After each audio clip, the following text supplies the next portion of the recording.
Moderate the second session of this event, which is dedicated to the relevance of the Black Sea to the Euro-Atlantic security. But before that, let me acknowledge the fact that the first session was really interesting, and we had a lot of very valid and pertinent points expressed by the various participants. And I think they also covered, to a large extent, not only the need to respond and the ways to respond to the Russian aggression, which is using the Black Sea as a launchpad, but they have also reflected, to a large extent, the relevance of the Black Sea for the Euro-Atlantic security. And I think we cannot really make the difference between, on one hand, the need and the ways and means to respond, and on the other hand, the relevance of the Black Sea region. And I think this response, if I can try summarizing a little bit what I have heard, on one hand, can be done by maintaining the European and transatlantic unity, which, together with Ukraine's resistance, as we have heard from our Ukrainian colleagues, has been the major strategic surprise, because the maintenance of transatlantic unity remains crucial in order to ensure that the Russian war ends in a failure for Russia's objectives. Second, I think it's very important to acknowledge the fact that the challenges in the Black Sea region cannot be met only through cooperation at regional level. It's quite clear that since the effects of the war are not limited to the region, then of course the response should not be limited to regional tools. I used to say that what happens in the Black Sea does not stay in the Black Sea. To the contrary, there are major effects worldwide.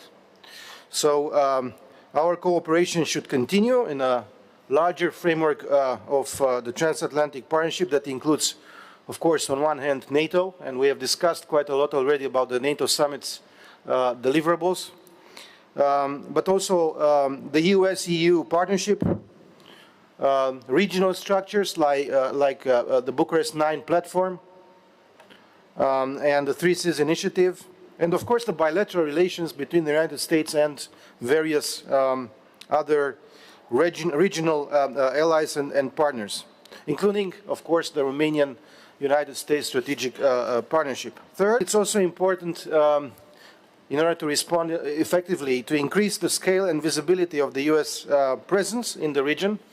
And I'm talking about, of course, military presence, and I welcome once again the announcements which were made during the NATO summit. But it's not just about the military presence, because I think integrating strategy and action across different mutually influencing areas, it's very important. Russia started a war which prompted a security crisis, but at the same time we have witnessed an energy crisis, economic crisis, a social crisis, humanitarian crisis, a food crisis. So there are a lot of dimensions. That means that our response should be also cross-cutting, covering the whole spectrum. We are not only speaking about a response which is limited to the security response, which is very important, and we have to continue to support Ukraine with all means we have available in that respect, but also we have to respond to the other effects of this crisis, which I have just mentioned.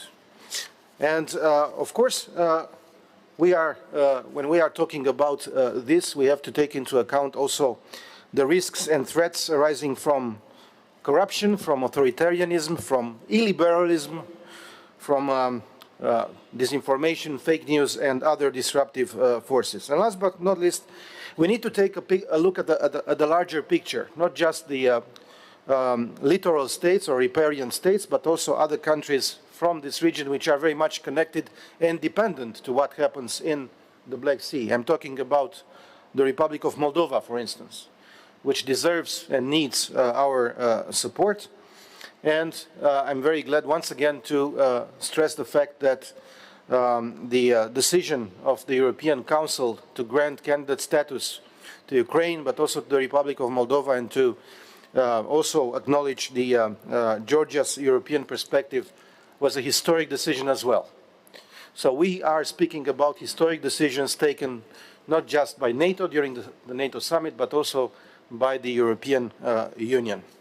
So now, if we are talking about all these dimensions, let me mention the US Black Sea strategy, because we have heard about the preparations of this Black Sea strategy for quite some time.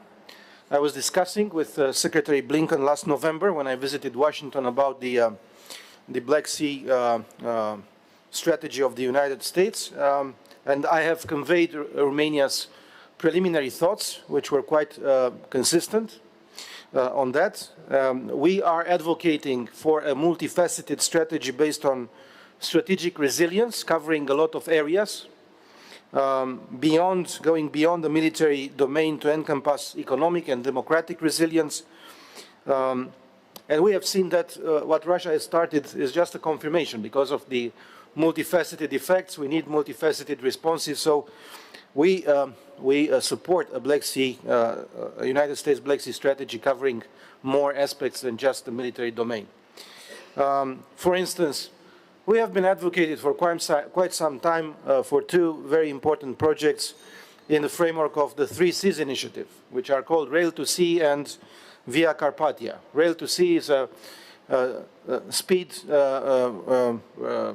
railway connecting Constanța to Gdansk in Poland, which is very relevant for the economic development of this 3 Seas initiative region, but also for military mobility. If we are to move rapidly forces and equipment on the eastern flank, we need such kind of tools.